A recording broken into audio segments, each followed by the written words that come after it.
आज राहुल की wedding anniversary है। उसकी पत्नी घर पर उसका इंतज़ार कर रही होती है, लेकिन आज राहुल को ऑफिस से लौटते वक्त काफ़ी देर हो जाती है।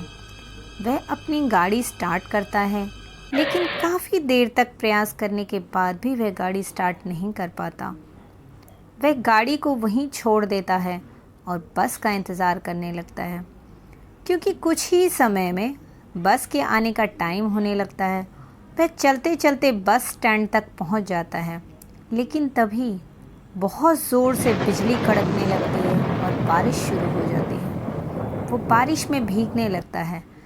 बस स्टैंड पर और भी कई लोग बस का इंतज़ार कर रहे होते हैं, लेकिन ये सभी लोग देखने में बड़े ही अजीब लग रहे थे। तभी राहुल महसूस करता है कि बारिश की बूंदें उसके ऊपर गिरना बंद हो गई हैं। जब उसने देखा तो बगल में एक व्यक्ति अपनी छतरी के आधे हिस्से को राहुल के ऊपर किए हुए था। यह देखकर राहुल हल्का सा मुस्कुराया। उस व्यक्ति की लंबाई राहुल के बराबर ही थी। हाथ में बहुत सारी अंगूठी और चेहरे पर काला चश्मा, जिससे राहुल उसका चेहरा ठीक से नहीं देख पा रहा था। उस आदमी ने कहा, यह बारिश का मौसम भी बड़ा ही अजीब है। कहीं तो बहुत ज़्यादा बारिश होती है और कहीं सूखा। कहीं लोगों को जीवन देती है तो कहीं मौत। उस आदमी की इस बात का राहुल के पास कोई जवाब नहीं था। वह उस आदमी को देखकर हल्का सा मुस्कुराया और अपना सिर हिलाया। कुछ देर बाद राहुल का फ़ोन बजता है। वह जेब से फ़ोन निकालता है, तभी फ़ोन हाथ से छूटकर ज़मीन पर गिर जाता है। राहुल तुरंत फ़ोन उठाने के लिए झुकता है तो उसे कुछ ऐसा दिखाई देता है जिससे वह पूरी तरह कांप जाता है। वह देखता है कि छतरी वाले आदमी के पैर नहीं हैं। वह जूतों पर बिना पैरों के खड़ा है। वह हिम्मत बांधकर खड़ा होता है और अनजान बनने का दिखावा करने लगता है। तभी वह देखता है कि बस स्टैंड पर बाकी के लोग नहीं हैं और वह ज़्यादा डर जाता है। वह तुरंत अपनी पत्नी शालिनी को फ़ोन लगाने की कोशिश कर रहा होता है, लेकिन वह फ़ोन नहीं कर पाता। वह अपने साथ हो रहे इस घटना को मैसेज के ज़रिए अपनी पत्नी को बताता है और जल्दी से जल्दी अपनी लोकेशन पर आने के लिए कहता है। लेकिन तभी छतरी वाला आदमी कहता है, शालिनी को यहाँ बुलाना अच्छा नहीं है। यह सुनकर राहुल बहुत ज़्यादा घबरा जाता है और वहाँ से भागने लगता है। वह तब तक भागता रहता है जब तक कि उसे छतरी वाला आदमी दिखाई नहीं देता। काफ़ी दूर तक भागने के बाद राहुल हाँफने लगता है। सांस भरने के लिए वह एक जगह बैठ जाता है और अपनी तेज़ सांसों को शांत करने की कोशिश करता है, लेकिन तभी वह फिर से महसूस करता है कि बारिश की बूंदें फिर से उसके ऊपर गिरना बंद हो गई हैं। वह अपनी नज़र पीछे घुमाता है तो वही छतरी वाला आदमी उसके पास खड़ा हुआ होता है। यह देखकर राहुल फिर से वहाँ से भागना शुरू कर देता है और भागते भागते काफ़ी दूर तक निकल आता है। बिजली की तेज़ गड़गड़ाहट में वह देखता है कि सड़क के बीचों बीच वही आदमी खड़ा है जो ठीक राहुल के सामने है। इस बार उसका आधा शरीर गायब हो चुका है।